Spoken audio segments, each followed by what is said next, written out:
trabaho ang pag-uusapan, marami raw ang lumilipat sa Metro Manila para makahanap ng oportunidad ayon sa isang eksperto. Pero ang ilan, iniiwan naman ang Kamaynilaan para sa buhay sa probinsya. Ang kanilang dahilan, alamin sa report ni Katrina Son.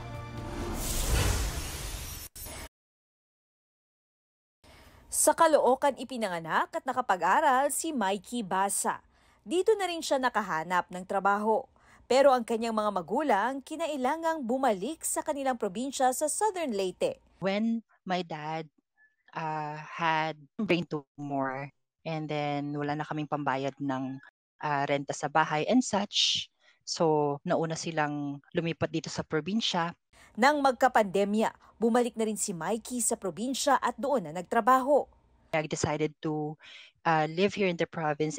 Hindi na din kasi tama yung traffic sa Manila at napakagulo. Dahil sa probinsya namin napaka-safe.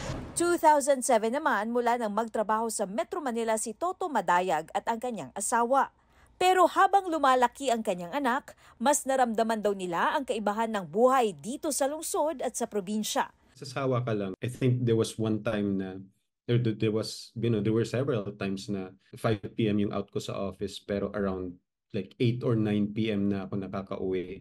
And that's just for a 5-kilometer distance from your house to the office. Mas mahal din daw ang bilihin at utilities sa Metro Manila. Kaya 2018 nagpatayo na siya ng bahay sa probinsya.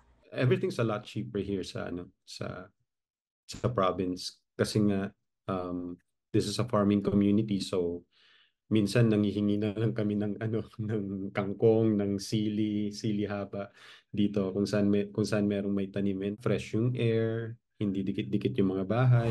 Sabi ng isang property consultant firm, kahit may umaalis ng Metro Manila, marami pa rin ang lumilipat dito para magtrabaho. What we're really trying to say is that there are more investments that are going outside of Metro Manila as compared to before. Mas mura raw kasi ang bahay at lupa sa labas ng NCR. Kung ang 50 square meter na bahay sa labas ng Metro Manila ay nasa 5 million, sa NCR, dodoble raw ito o maaaring triple pa at condominium lang ang katumbas at hindi bahay. Kabilang ang Cavite, Pampanga at Bulacan sa mga lugar na malimit na nililipatan.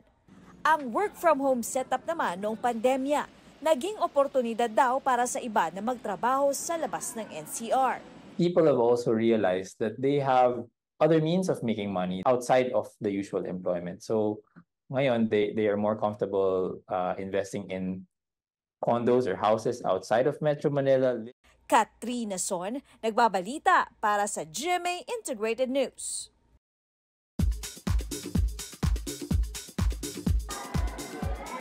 Kobe Paras nagpaka-fanboy sa magazine cover ni Sparkle star Kailin Alcantara. Nirepost ni Kobe sa kanyang IG story ang litrato ni Kailin with caption na "My cover girl" with heart-eyed emoji. Nireshare ito ni Kailin. Hi, Kat! Kat! Alden! Basta! Shooting ng Hello Love Again ni Alden Richards at Catherine Bernardo sa Canada, dinagsa ng fans. Punong-puno. Para lang masunyapan si Alden tsaka si Catherine.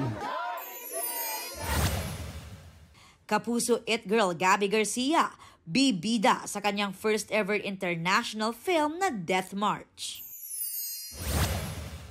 K-pop group na New Jeans pupunta sa Pilipinas para sa Ultimate Fandom Concert next month. Irish rock band na The Script magbabalik Pinas para sa Satellites World Tour next year. Aubrey Carampel nagbabalita para sa GMA Integrated News.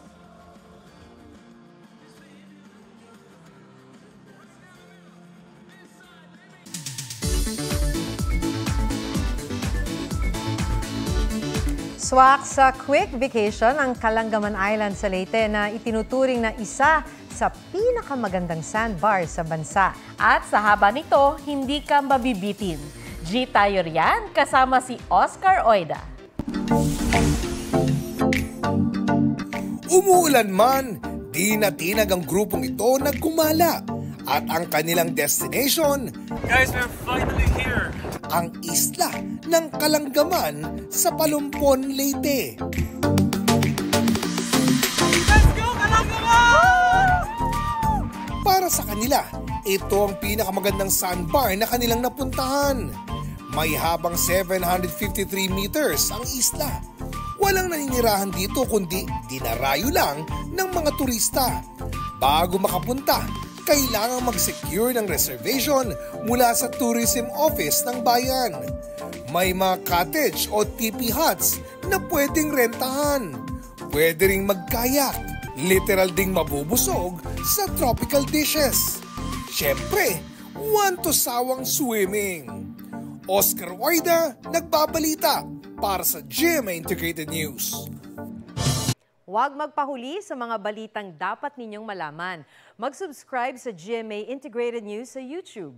Sa mga kapuso abroad, subaybayan nyo kami sa GMA Pinoy TV at sa www.gmanews.tv.